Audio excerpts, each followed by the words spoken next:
Assalamualaikum warahmatullahi wabarakatuh. Alhamdulillah wa syukurillah. Sampurasunun. Alo mang sadayana di mana we ayana, di mana we linggihna anu satya satu manco di Garuda dina lalaga bade nengetan acara hiburan Kasundaan mangrupakeun dongeng Sunda anu mana dongeng Sunda bade dipedar ku Mang dina carios Randa Bengsrat. Randa Bengsrat bade nyelaskeun carios anu katunda dina dinten kamari kiwari bade majeng ka bagian anu ka opatna gitu tah pamirsa. Dinten kamari ka tiluna ayeuna bade nyambung kanu bagian ka opatna. Pamirsa sadayana Mang selaku admin di channel toleh sejanyunkeun hapunten ka pamirsa sadayana boh bilih kirang sapagodos sareng Mang tina tayangan ieu dongeng Sunda atau hiburan Kasundaan ieu ataupun konten anu ku Mang dipidangkeun kanggo pamirsa sareng alo-alo sadayana di mana we ayana di mana we leungina. Harapan Mang mudah-mudahan ieu pidangan Mang tiasa janten menghibur kalbu pangmeberah kana manah pamirsa sareng alo-alo sadayana di mana we ayana di mana we leungina. Mangatuh sapados teu kolong kana waktos urang kawitan wae gelaran hiburan Kasundaan mangrupakeun dongeng Sun. Sok geura kaparayun geura mararanco deui dina HP-na sewang-sewangan. Prung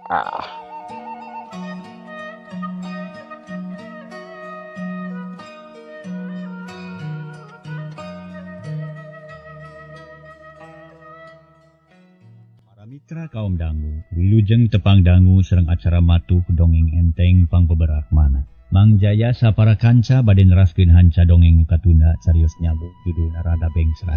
Dongeng ayeuna nincak bagian katujuh ieu dongeng karya Kileksa etang-etang hiburan pangbeberah mana. Sumanga nyangakeun para wargi carios nyambung judulna Randa Bengsrat karya Kileksa dina bagian katujuh.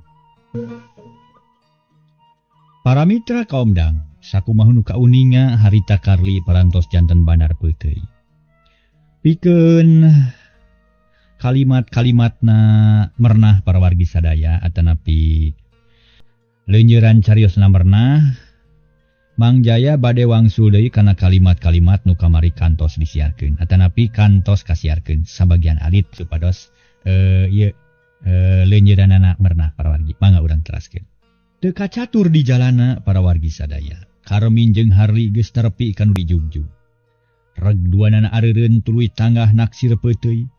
Tetela peuteuy teh kapalang keneh can waktuna diala ngan matak pikabitaeun ari sabab meuni leubeut jeung paranjang.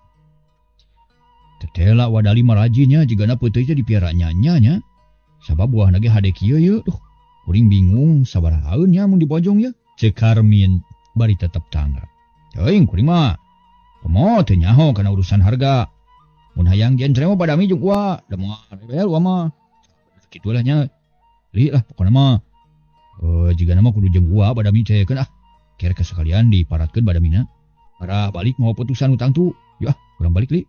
Geus kanyahoan ayeuna mah. Ayo atuh da kuring ge ngan sakadar nganteur. Leos duanana baralik deui. Muru ka imah wadali tapi barang anyog kapengkolan geus ngajajar 5 jalma dipingpin ku Mirja. Nu beungeutna bareng tapak nonyok matana jaleer beureum huntuna kekerot cirining amok. Puguh Karmin reuwaseun lantaran apal ayeuna mah ka Mirja. Beunali ayeuna megatan tuh bari ngarandeg. Kana tong dilayanan urang tuluy ka imah ua. Moal bisa li apaan dipegat kulimaan. Keun kuring teu lah maneh mah ulah ngomongnya. Nama tuh tapi kade sing waspada. Duanana maraju deui ngan ayeuna mah bari taki-taki. Bisi diserang ku balad Mirja barang geus deukeut pisan. Mirja marju 2 lengkah nulak cangkeng gagahna kerepok nyarita. Karmin, dewek tali mah ereh siasat. Buktina tadi katipu nu akhirna dewek jadi pasea jeung balad. Dan untung kaburu sadar yen dewek katipu ku si lain. Lainna balad dewek jadi 5an kabeh. Kabehanana. Geus sayaga pikeun agem si lain. Nah, atuh bet beunang katipu gunakeun atuh ieu yeuh. Karmin ngusap tarang maksudna mah sangkan Mirja ngagunakeun akalna. Manjong ngampas ya ka dewek. Dewek ahli mikir deuleu. Ngan tadi katipu ku ilaing sabab disangkanya rek ngajak akur. Buktina ngabongohan ka aing. Di rumah sang ngabongohan dewek mah. Aduh harupan serta terang-terangan. Eleh mah eleh we ulah sok loba siasat lah. Kurang ajar sia. Tadi kira aing sieun maju setan. Mirja budal amarahna. Sabrut narajang ka Karmin pereup katuhu meuni nyewuk nyamar irung Karmin. Tapi Karmin ukur ngagilak saeutik pros pereup milepas. Karmin can ngalawan manehna usaha satekah pola. Pikeun nyingkahan panarajang musuh seak suku Mirja nyamar kana iga burung. Karmin ngagilak ka kenca serangan musuh ngeplos deui. Mirja ngahegak bakat ku capek untuk kekerot nahan amarah. Jengkel jeung gemes pagalo ngajadi hiji. Utamana mah ngarasa wirang pedah can hasil ngarubuhkeun Karmin. Padahal tadi teh manehna sombong pisan yen bakal bisa ngarubuhkeun musuh dina sageprakan. Ari buktina bet kalah wiwirang para mitra. Nanaonan ieu teh Mirja, gelut atau jijingkrak? Karmin ngahina, tetep ayem sarta teu tingalin tina kawaspadaan. Wah, montong sombong sia Karmin. Sabab sia-sia geus kanyawan ku dewek. Boh ngaran atawa padumukan ayeuna geus kanyawan. Malah kalakuan sia sapopoe geus aya dina dampaleungan aing. Ulah boga rasa mokaha sia ayeuna sia bakal rubuh ku dewek deuleu, cek Mirja. Nyarita ka mana wae manehna agul, dumeh geus bisa meunangkeun katerangan ngeunaan diri Karmin. Sabab menang beja ti salah saurang babaturanana nu mineng ka Cikekes. Dewek mah teu sieun kanyawan Rusia ge da ti baheula ge eta. Cara nyumput-nyumput keayaan dewek mah. Naon untungna keur si laing lamun geus nyaho kana keayaan dewek. Dewek jadi nyaho kana laku lampa maneh sanyana. Kitu deui kana ngaran jeung turunan. Kana pacabakan jeung Rusia sejena. Tak wayana kitu sia sakedeung deui bakal namru. Sabab geus kanyahoan ku dewek yen sia teh lain jago talaga. Tapi budak pangedulan nu taya gadag unggal poe ngariweuhkeun kolot. Kanyahoan sia. Sok tah kitu euy. Nyapek wae buktikeun omongan sia nya bakal bisa ngarubuhkeun dewek, sok maju sia. Karmin jadi gemes. Hatena panas asa direrab. Sabab musuh geus gumawani ngabolekerkeun kaayaan dirina. Hag sia ku dewek dikulkeun. Rasakeun sia Karmin. Mirja nganonjongkeun suku katuhu. Maksudna rek ngajejek dada Karmin tapi Karmin geus budal amarahna. Sakilas ngalugas bedog rek disabatkeun kana bincurang lawan. Atuh mending ngarengkog Mirja teh sabab ari bedog mah ku bedog mah sieun. Kulantaran gerakan mandeg kasaimbangan awak teu katalingakeun. Ngoloyong ka hareup puguh Karmin ngeunaheun. Nu nyoloyong di papag ku sabetan bedog hiu cekok keuna pisan kana tak-tak Mirja. Kuak Mirja ngagero rubuh mandi getih. Ya Karmin, licik sia. Mirja nyuuh bari nyekelan tak-takna, getih ngaburia tina sela-sela ramoleun. Atuh puguh balad Mirja ngarenyag kabeh oge teu nyana bakal ayat nu tatu. Hampir bareng kabeh narajang rek nyangkala Karmin. Tapi Karmin teu cicingeun bedog nu geus ngahakan musuh teh dibubat babit satarikna nepi ka ngahius matak paur. Jeleng-jeleng musuh laluncatan deui da sieun ari ku sabetan bedog mah. Karmin beuki motah seaka kenca seaka katuhu nyabetan musuh nu rek narajang. Tungtungna musuh nyisi kabeh taya anu wani maju sabab sieun. Ayo saha deui wani madu narajang sia mun wani deukeut sia ku aing kabeh dicacag sia, cek Karmin bari kakerot. Bedog dicekel ku dua leungeun tungtungna lamokot ku getih Mirja. Min, sing eling euy, ulah luasan euy, manggeus bedog lah. Euy, bedogna ulah digunakeun. Euy, asupkeun deui bedogna, cek Harli hariwangeun. Manehna teu panuju lamun Karmin ngagunakeun bedog. Karmin can kaburu nemalan lantaran ti tongoh anu lalumpatan. Sararea ngarengkog barang tepi teh horeng uadali meni haruha harehoh bakat ku capek da puguh lumpat meni tipu burubu. Hop, aya naon ieu teh? Nanaonan make garlut? Uadali hut ret ka Karmin jeung ka pihak Mirja tapi can aya nu ngajawab. Harli, aya naon ieu teh? Aya naon? Uadali netep ka Harli. Ya tawa si Mirja megat-megat wae wa. Geus dua kali jeung ayeuna wa jiga nu ceuceup pisan ka Karmin. Harli nunjuk ka Mirja. Nu geus tatu harita diuk bari muringis nahan ka nyeri, bajuna beureum ku getih. Hai, nah urusan naon atuh dempi ka gelut kieu? Asa teu ngarti batu luasan kitu mah geus ulah gelut ayeuna mah.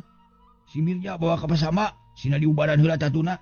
Nu sejen milu jeung wa, urang nguruskeun di imah Pak RT. Hayo milu kabeh.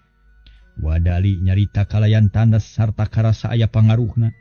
Harita keneh Mirja dibeyeng ku baladna. Dibawa dibeyeng teh dibawa kitu bang. Ku baladna para mitra dibawa ka imah pasamba.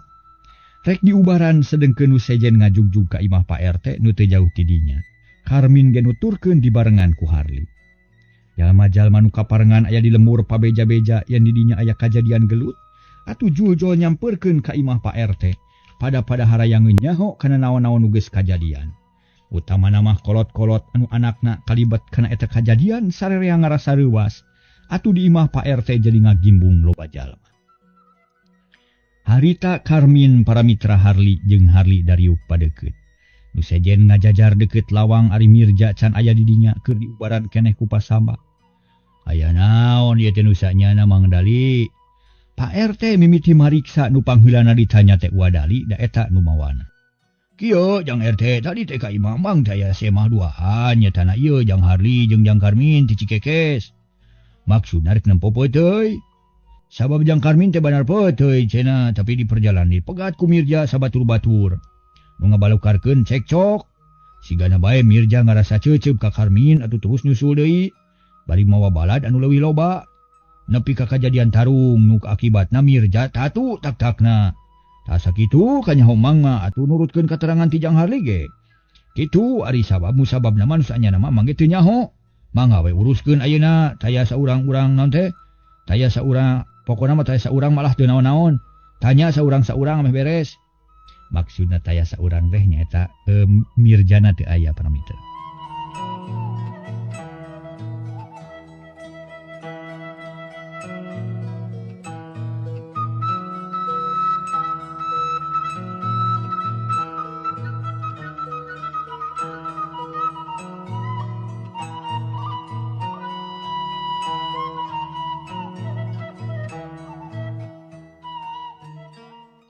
Ceuk Wadali ngalaporkeun perkara nu gelut ari Pak RT ngabasakeun Mang. Nah sabab laporan Pak RT teh memang alona Wadali. Oh kitu ka mana atuh Mirjana? Di imah pasamba keur diubaran, parna henteu. Nya duka teuing da teu pati disidik-sidik ngan lamun nili kana ka nu ngabayabahna getih matang tuparna. Ke atuh urang dagoan heula beja ti pasama. Kumaha kaayaanana Mirja teh? Kuatin keneh ngariung urang bereskeun ayeuna. Ya mangga Mang manghiringan we. Nu nyaksian rada moyeng. Sarerea geus teu sabar hayang geura buru-buru nyaho kana kajadian nu sanyana. Komo bapa si Mirja mah meuni teu geunah cicing, hayang geura nyaho kana seluk-belukna. Dasar babanyit bangkawar, aku naon atuh make gelut sagala. Naeuh pagawean diwadi gelut kitu.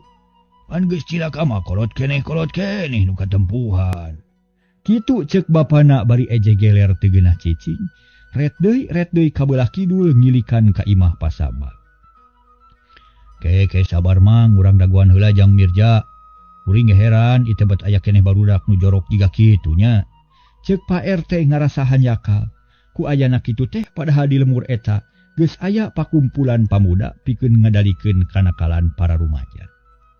Sabot keur kitu kurunyung aya datang horeng Mirja nu geus diubaran. Tatuna diperban baju pinuh ku getih geus diganti, malah mah dibarengan ku indungna nu carinakdak bakat ku reuwas. Para mitra kaum dang, us Mirja ka jero gek diuk digireun Wadali. Sakabeh nu aya di dinya marelong ka Mirja nu pias jeung bangun lungse. Nu tadina sok baranga santeh ayeuna mah alung. Kuat keneh milu ngariung Jang Mirja, ceuk Pak RT. Kiat Pak. Hari tatuna kumaha parna henteu. Duka abdi mah teu berat lah ningalikeun ge. Ari nyeri mah ngakak nataku sareng ngasalieur kana sirah. Jawab Mirja bari ngeluk tungkul. Ngarasa wibirang di kolong catangnya gedenya panjang. Nyawaya, nah memang kitu ari nu gelut mah. Nu meunang taya untungna, nu eleh geus puguh jelas rugi. Ceuk paribasa teh mah yang kalah jadi arang, yang menang jadi abu. Atunya kitu. Sarua atuh. Non palebah dina ripuhna nepi ka paehna ceuk paribasana nu eleh ngagoler anu meunangna tetep unggah balewatangan. Da ayeuna ieu masalah urang rengsekeun ngarah buru-buru beres sarta ulah katutuluyan. Cing ujang satuju atawa henteu? Pak RT netep ka Mirja. Satuju Pak RT. Kumari Jang Karmin satuju mun kitu. Kantenan abdi mah satuju pisan Pak margi kawitna ge da teu aya maksad bari gelut. Datang ka dieu teh bari usaha abdi mah. Bang Nabdi dugi ka ngabijilkeun badog teh taya sanes iwati ngabela diri we. Ceuk Karmin capetang naker, teuneng ludeung ngabela bebeneran. Kaharti ku bapa oge, memang kana kitu tujuanna teh. Tapi da geus kajadian ieu teh sarua salahna. Ayeuna bapa rek nanya, Kajang Mirja, naon sababna nepi ka kajadian kieu? Naon maksudna megat nu ngaliwat ku jalat kitu? Sabab nurutkeun laporan ti Mang Dali, Jang Mirja teh geus kumawani megatan semah ti lembur sejen, cing jawab. Terus terang abdi mah nyeri hate ka si Karmin teh. Dan maksa teh bade malas pati we sabab bade kungsi di bibirang ku manehna, jawab Mirja. Naon sababna make hayang malas pati? Jeung di bibirang cara kumaha ku Jang Karmin teh sok terangkeun sing jujur. Abdi teh boga kikindewan urang Campaka geus 5 bulan diincer jeung dikeungkeun-keungkeun. Tapi dina hiji peuting bat dijajabkeun ku si Karmin. Abdi teh panas hate terus dipegat di jalan. Dugi ka aya kajadian tarung. Harita abdi eles sarta tarang abdi codak ti dagor kana batu. Margi kitu abdi nyeri hate sabab kabogoh direbut ku si Karmin sarta si Karmin geus ngawirang ka abdi. Mamatak ayeuna dibalas ku abdi.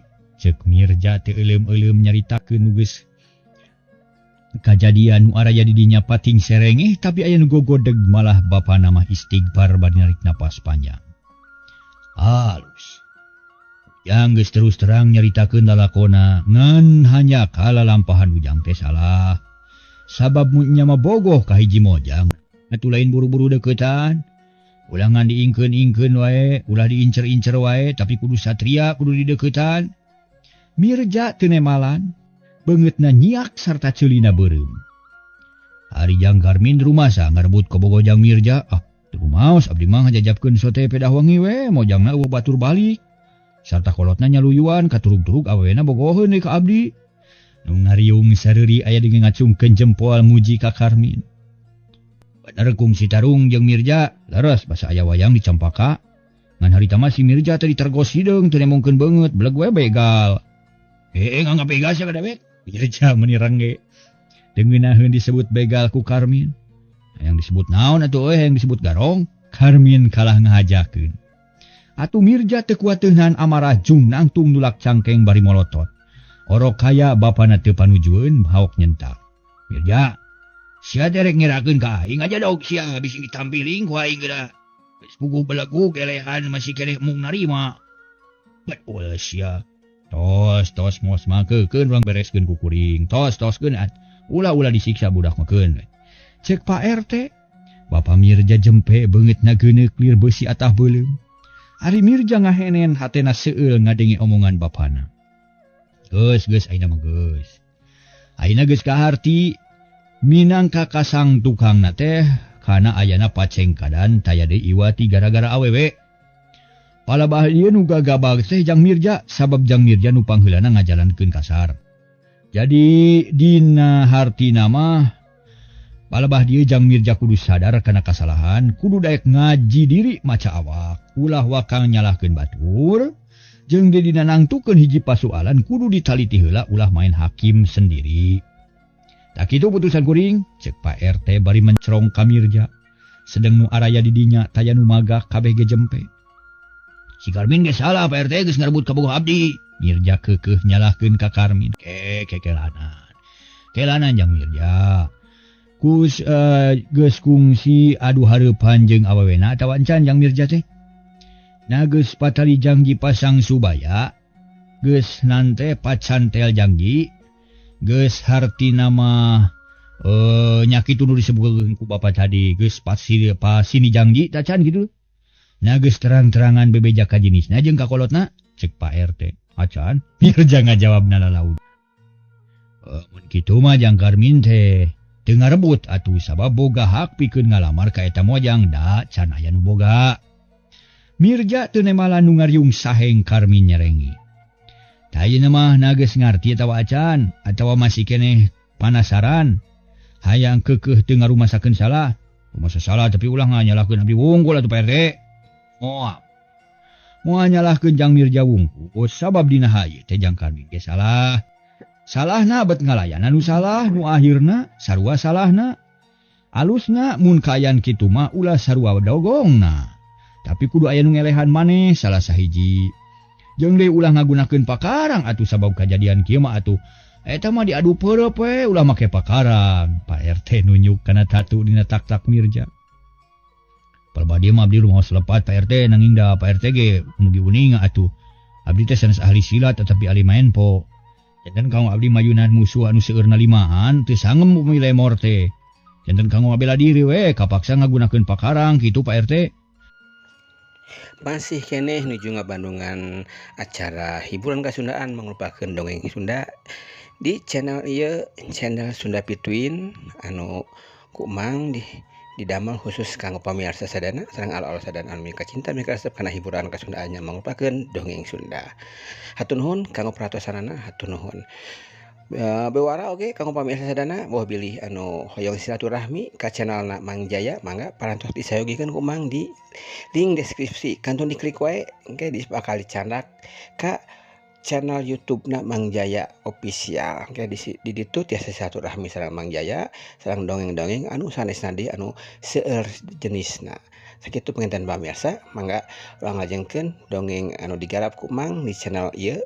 Dina judul Randa Bengsrat di juru dongengan ku Mang Jaya ieu dongeng karanganana Ki Leuksa. Sok kagerah parayun geura maranco deui dina hapena sewang-sewangan. Prung ah.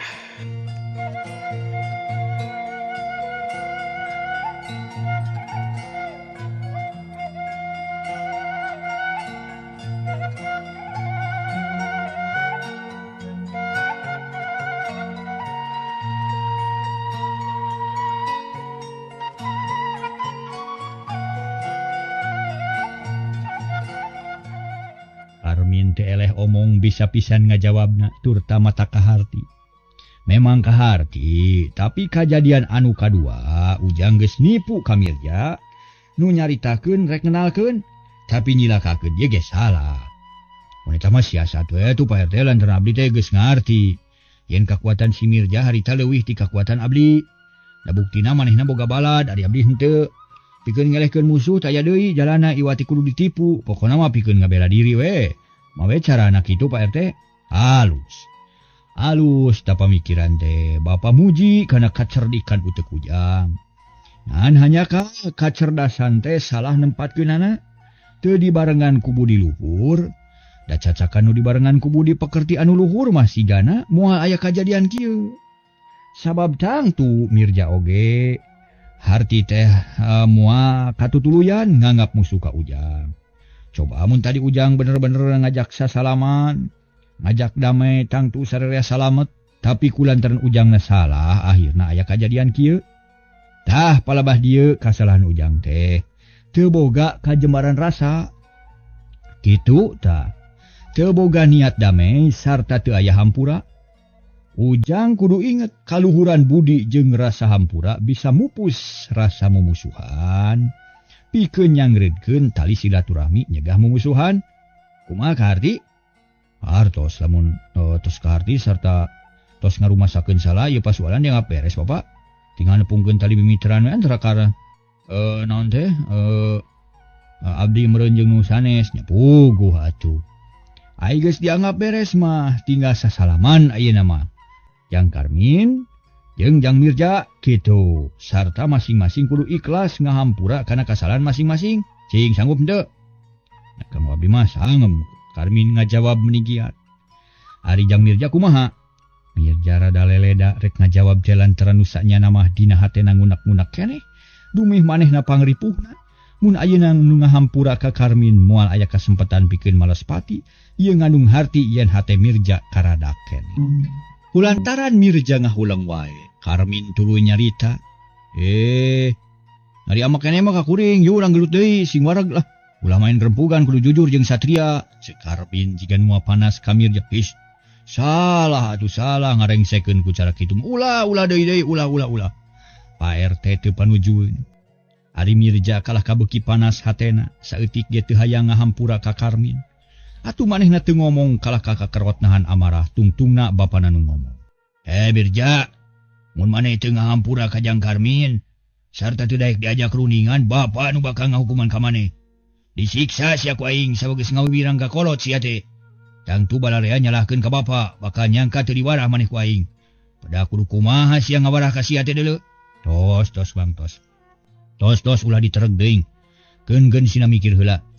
Ngadenge kitu batin Mirja kateken ngarasa era jeung wiwirang. Sabab dicarekan ku kolot hareupeun umum. Hal ieu teh kudu nama ulah. Ambak sakumaha ambak ge ulah nepi ka kitu. Bisi maneh panasaran mah ja, jung we nyisari kawin ku maneh.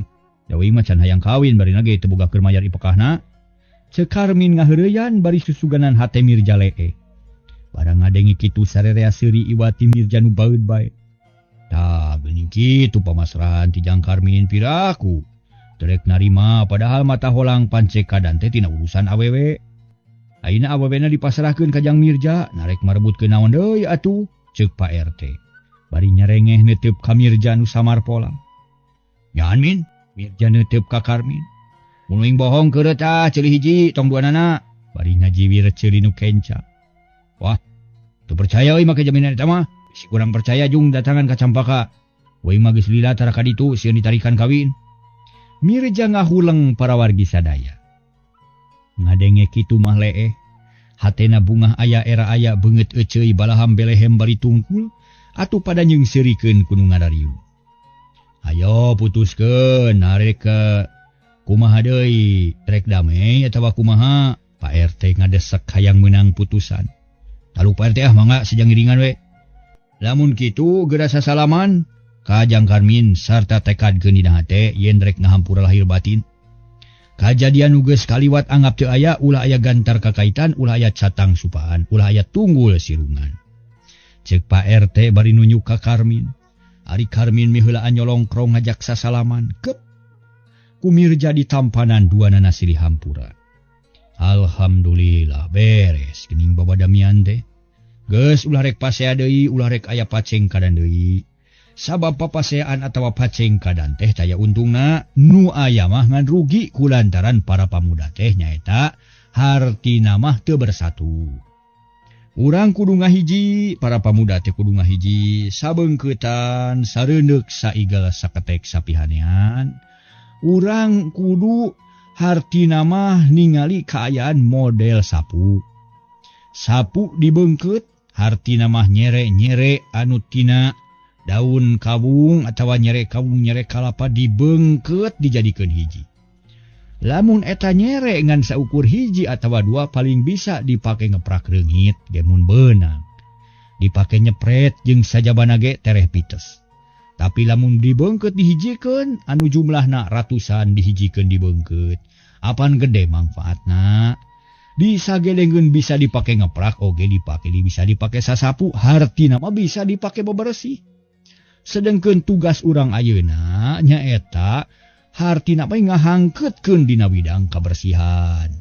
Ai kabersihan eta dina sagala widang, lain bae kabersihan dina hartina mah lahan-lahan atawa pakarangan urang, tapi oge bersih batin.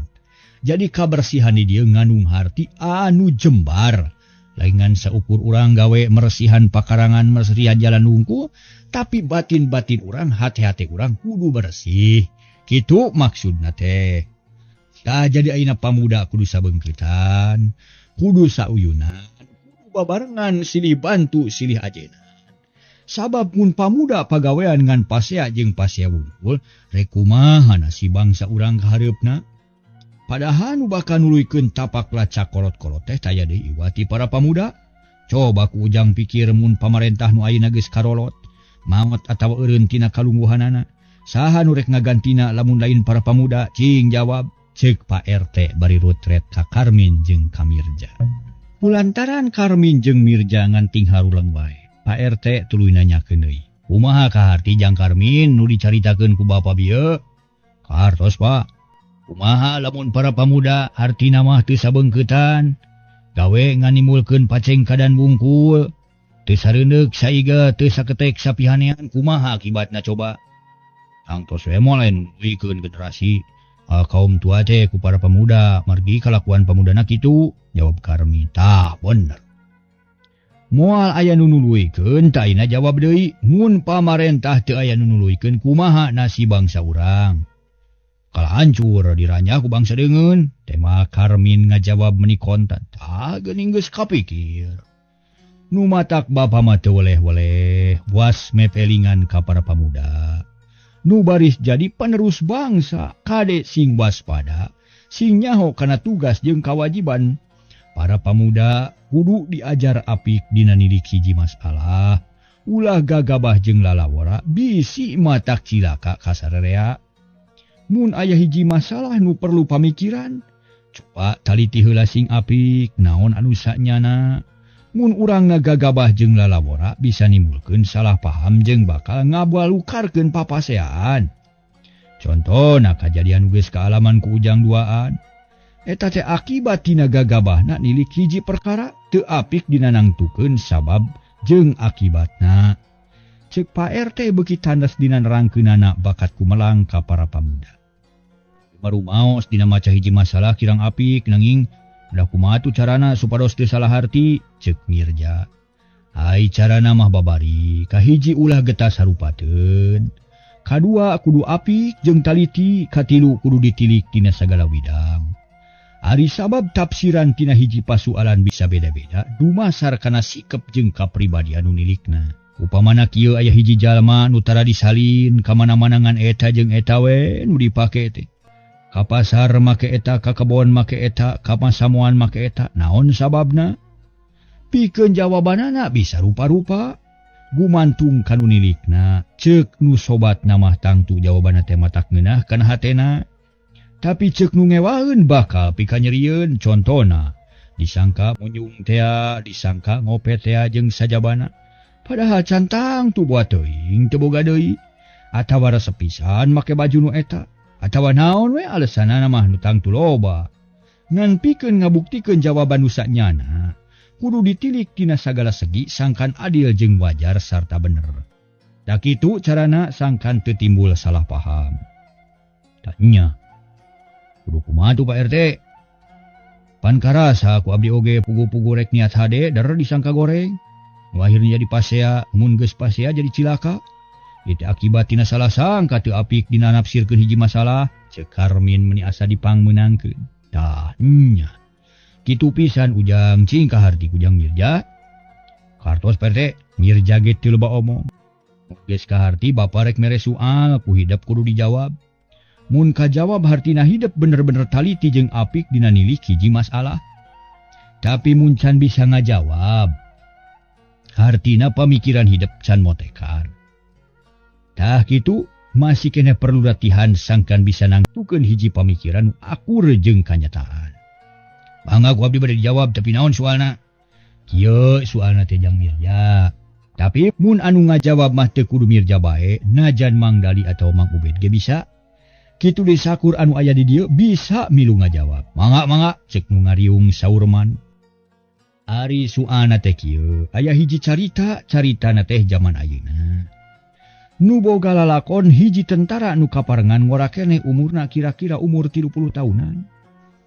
Eta prajurit teh tugasna di sebagian tempur kaasup prajurit nu gede wawanen jeung satia kana tugas.